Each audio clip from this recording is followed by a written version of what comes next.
welcome to season 4 of the VET S.O.S podcast. Hard to believe we're here. Didn't know where we were going to go when we started, but this is great. We're having a lot of fun, and we got a action-packed, if you will, season 4 planned for you. Lots of great guests coming to you with some great resources. So stay tuned this season to hear about all these great things going on. As always, remember, don't drown in the sea of transition. Grab the VET S.O.S Lifeline. VET S.O.S is brought to you by the Who You Know Network and a proud member of the Parade Deck community. We can also now be heard on Reach Across America Radio on Thursdays at 4 p.m. Eastern. You can find Reach Across America Radio on iHeart Radio, the Odyssey, and the TuneIn app. Find the channel by searching the word Wreath. Today, we are joined by the guys from Mil2Vet, Chris Elder and Yogi Hernandez. These two are doing some wonderful things for our community.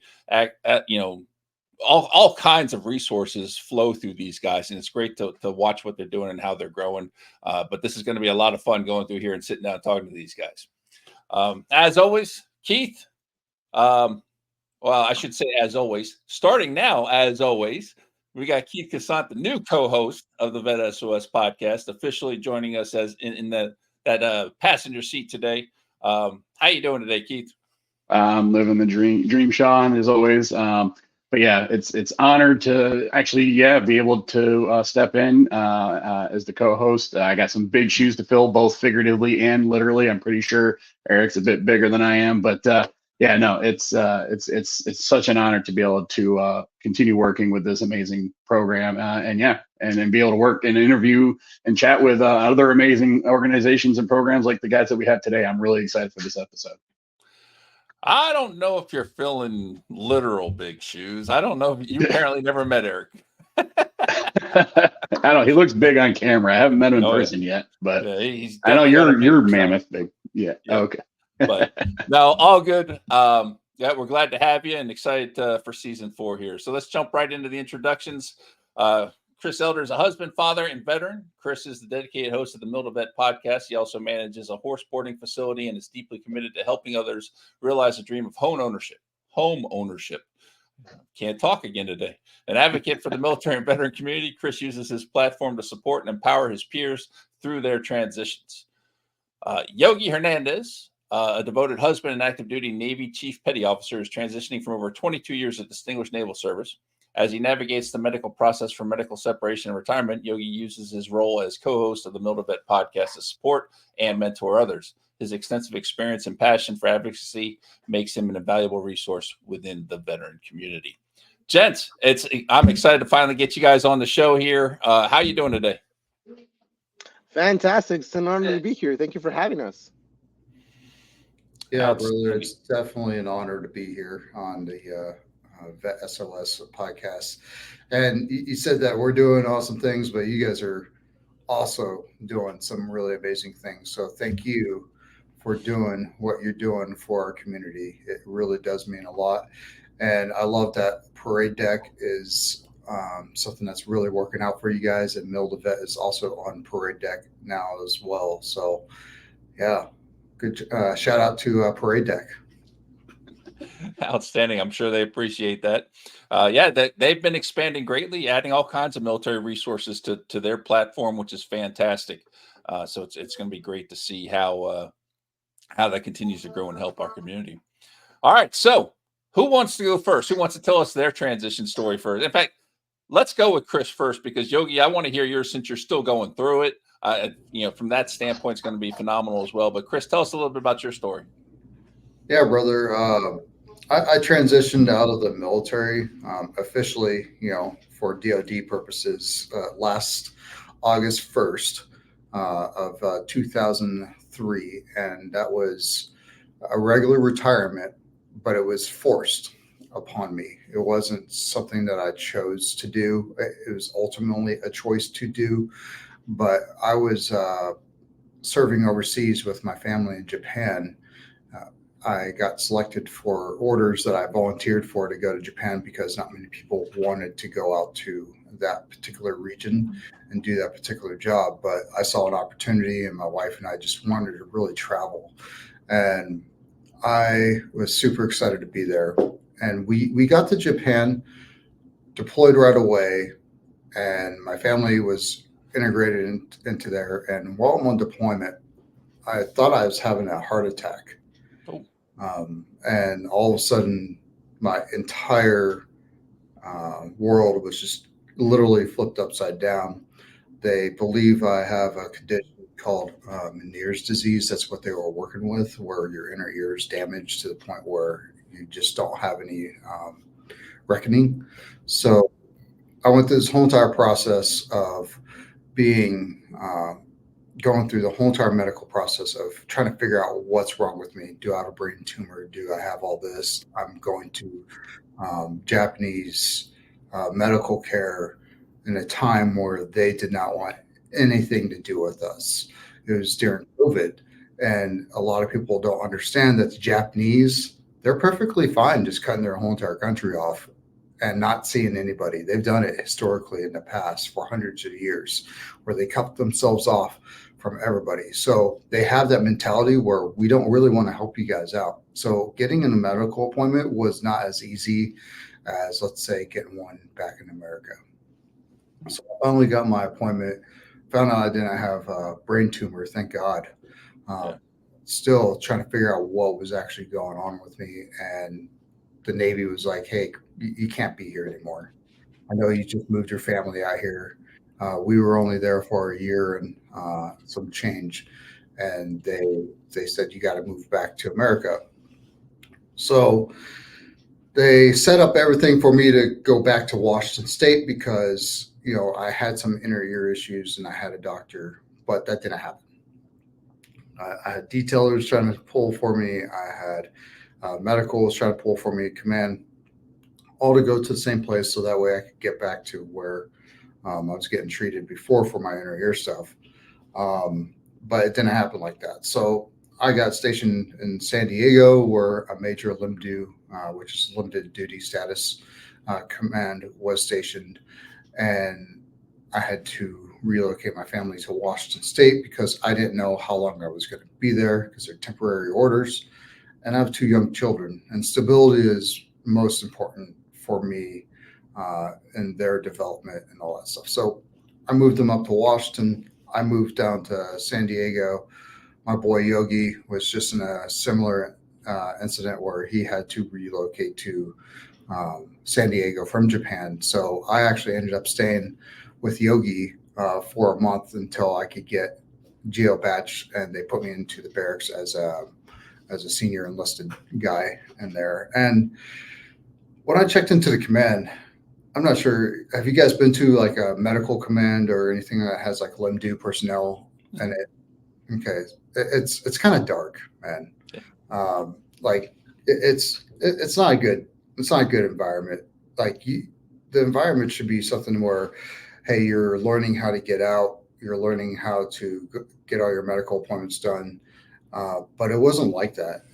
It was kind of like they were the redheaded stepchild shoved in a broom closet, quite literally, and they were expected to do things that were beyond what they were actually able to do. At least that's what they thought. You know what I'm saying? Like nobody physically said that they had to do that, but in your head, mentally, when you're around the operational command, because this LMDU command was actually an operational command for training new air crew and stuff like that. And it's just, in my opinion, that the LMDU medical should not be anywhere near that, because it breeds the toxicity between the person who's working their ass off on the flight line and the person who's trying to get better and get back either out to fleet or get on with their lives and figure out their medical condition and stuff like that. So I walked in there day one, man. It was dark. People were just depressed, all that stuff. Like I saw it right away, and I said, I'm going to be a different type of change in this command. So what I started doing was I started bringing resources. I would go to veteran events and I'd find resources. I'd be like, hey, I have a whole bunch of LMDU and medical board personnel, and would you mind coming to my command and sharing some information? And I had the tops support. I had our command master chief. He was supportive. Captain, the CO of the command was a captain, and the XO commander, they're both super supportive of a program that I was putting together, which brought in resources, not just for the medical people, but for those who are about to go through their retirement, who are about to separate. And I started bringing in all these resources. I would go to our Navy Fleet and Family, find classes, have them come host classes. And I set up a regiment of classes every single week, twice a week, once on Mondays, once on Fridays, alternated the times. So that way night shift could get it and day shift could get it. And this program caught some attention of a congressional panel that was investigating why veterans, when they get out of the military, there's a high probability that they'll end up in the criminal justice system, not as a corrections officer either. So we talked about, well, what are we doing for those people who are in hard situations during their transition? Really, there wasn't much being done. And there's some people that are in that area that are doing their damnness to do right by the sailors or Marines or Army that are, soldiers that are around them. But the thing is that's not the military's main focus. And so as I was learning through some programs, I met an awesome mentor, Maurice Wilson, who runs Reboot and is also the president of the San Diego Veterans Coalition. Okay. Is an amazing man. And he taught me a lot, and he mentored me and guided me. And we created this podcast based off of that story. It was based off of trying to find these resources and realizing that if I didn't sit down and record what I was learning, I felt like I was not doing my due diligence to help others. No, that's absolutely right. I think you just keyed in again on the big thing about the importance of mentorship and how important that is. And we're definitely glad to hear that you didn't have a tumor and the health piece seemed to work out in your favor. You got back to the stateside and got the help you needed. And then ultimately it led to what you're doing now, which is fantastic. So, all right, well, let's flip it over to you, Yogi. How's it going? How's the transition process been working? And I mean, you should have an inside track, right? Oh, so I could tell you two things, right? I could focus it on all the negative stuff that has happened, right?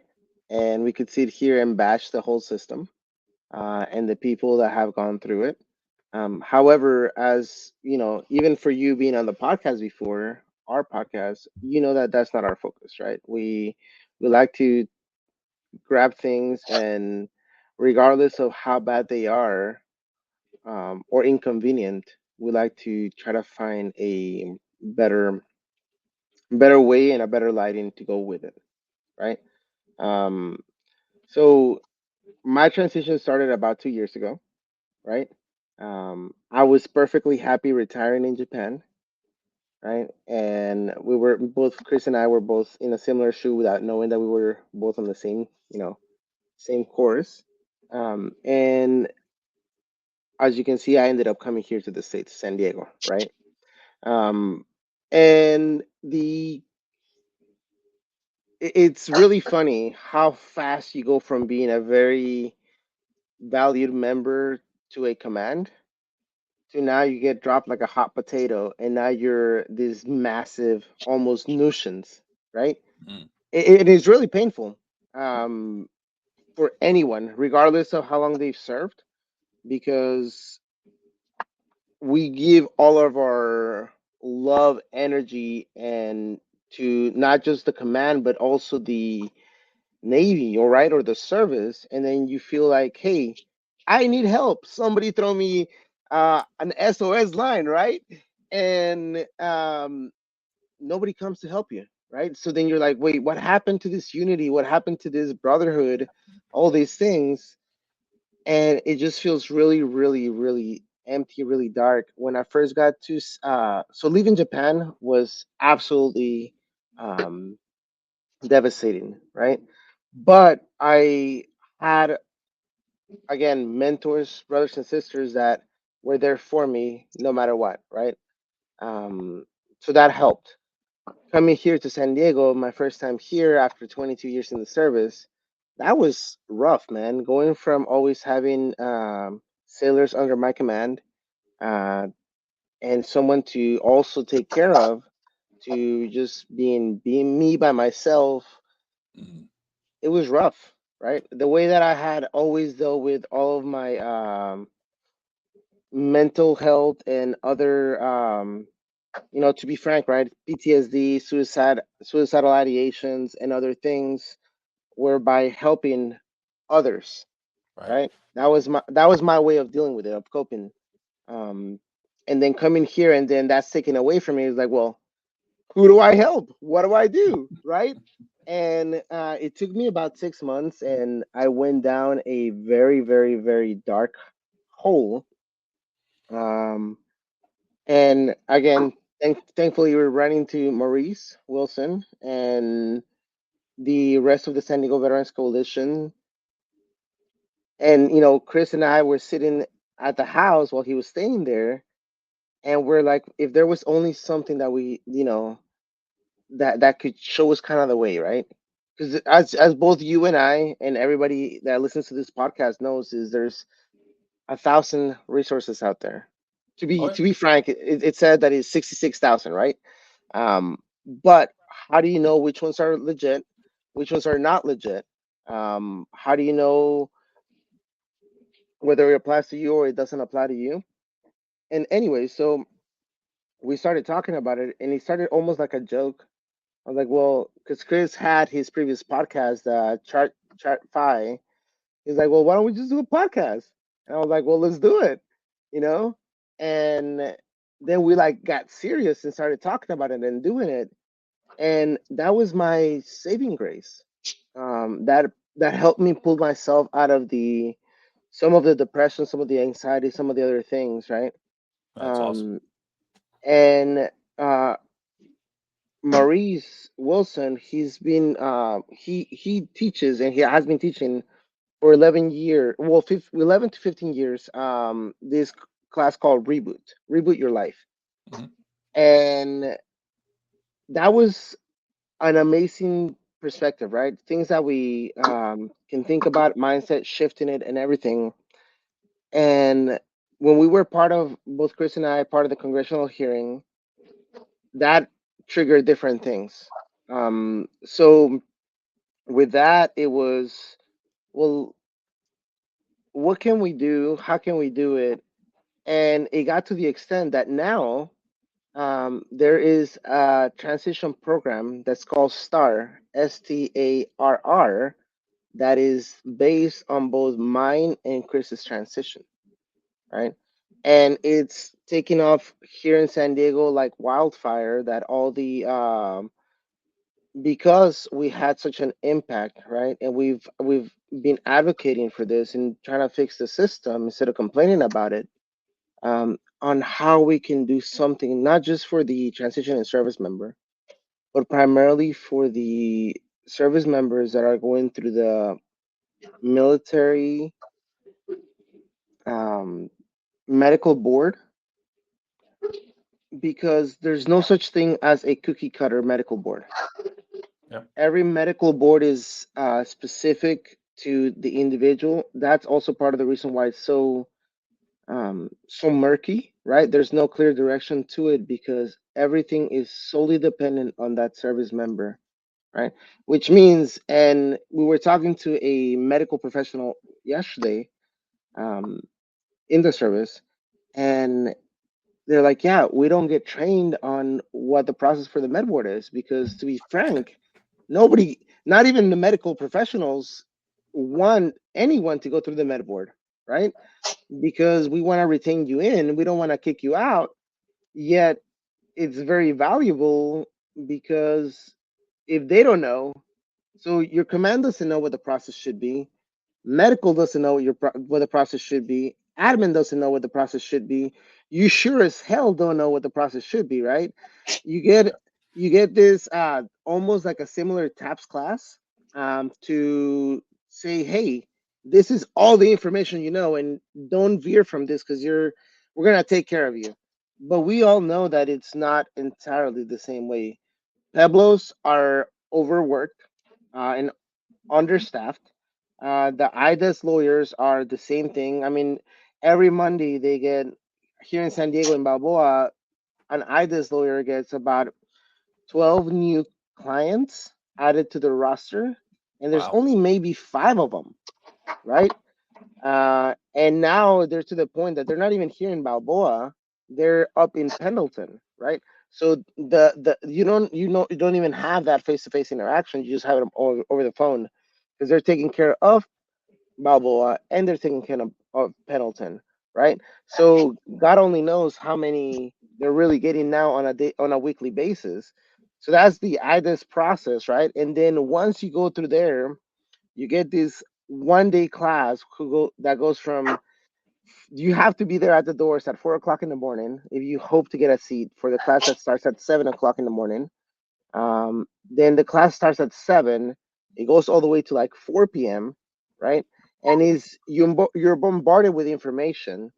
Um, I'm older, right, and I want to take notes, and I recorded the whole thing so that I could listen to it later because after my fifth concussion, memory tends to be a challenge, Oh yeah.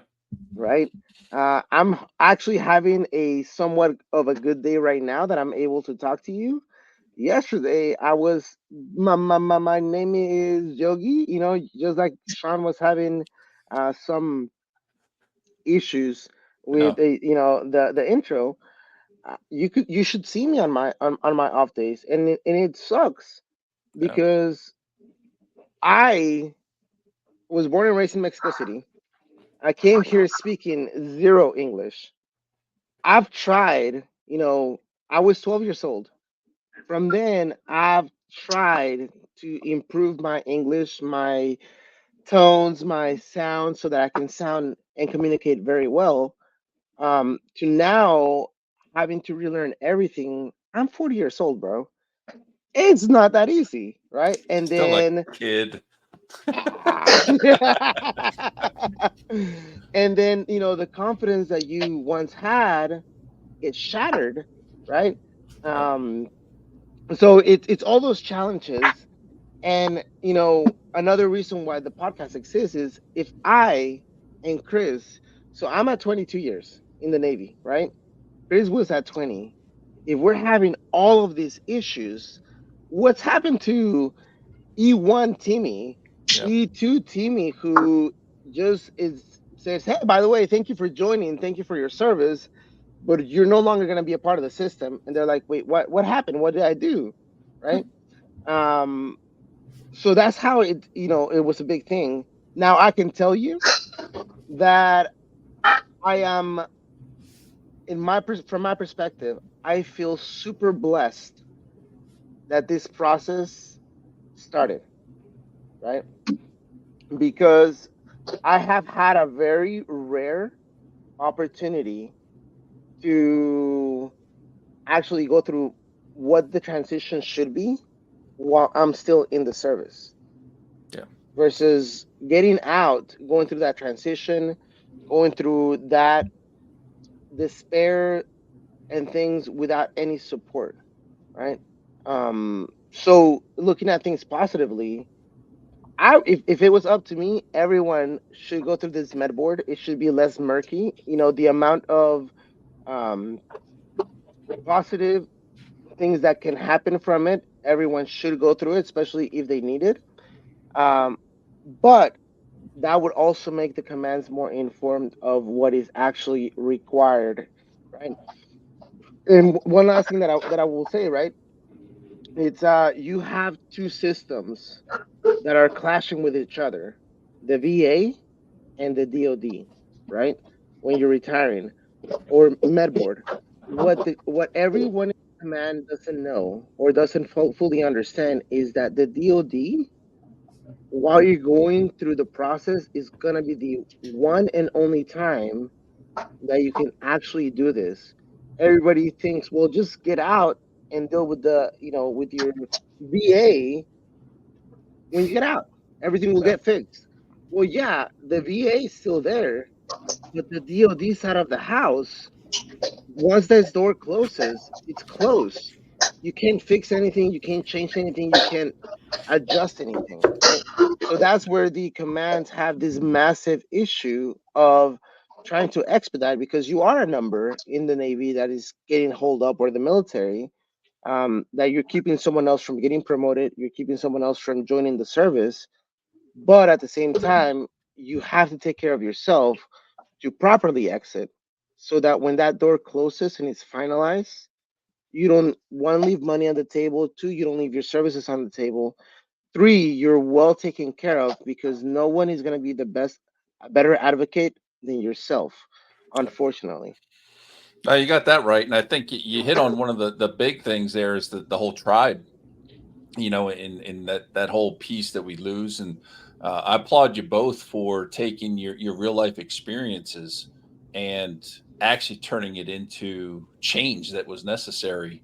I'm gonna have to check out that program because that sounds like it's phenomenal. Yeah, for everybody that's listening, the STAR program stands for Shore-Based Transition Assistance and Reintegration Readiness. Nice. Yeah, so definitely have to look into that because that sounds phenomenal. And I'm wondering, a couple of my buddies who were in San Diego, I wonder if they knew anything about that. But no, I love it.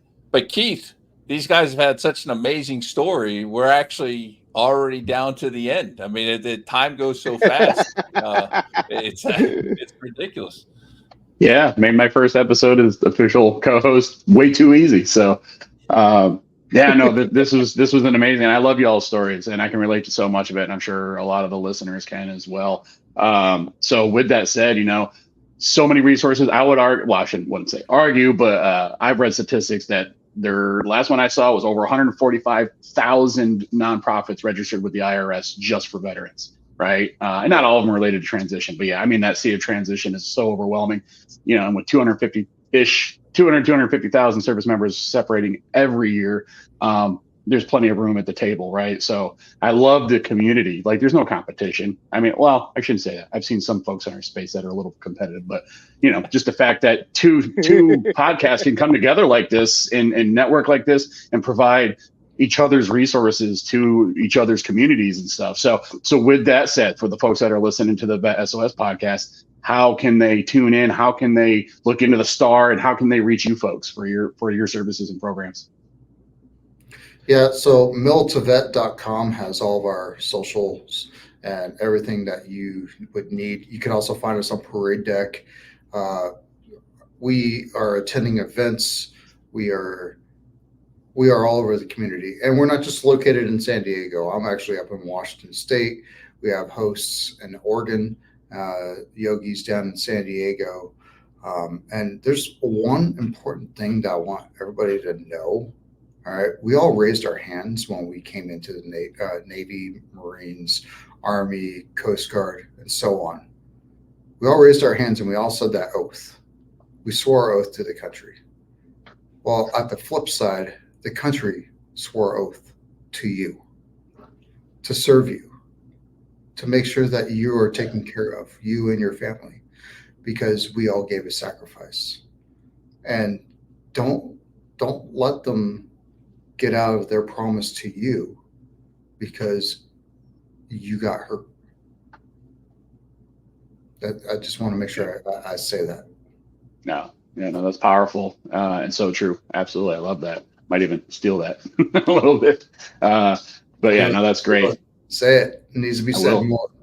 I'll make sure I plug Mil2Vet when I do it. So yeah, no, it's been great having you guys on. You guys, again, your stories are so strong and amazing. So yeah, everybody listening, please go check them out as well. And on behalf of the VET S.O.S family, we'd like to thank everyone for joining us today. Please be sure to follow and subscribe to us on YouTube, as well as all of your favorite podcast platforms. I'm getting tongue-tied now. Remember, don't drown in the sea of transition. Grab the VET S.O.S life.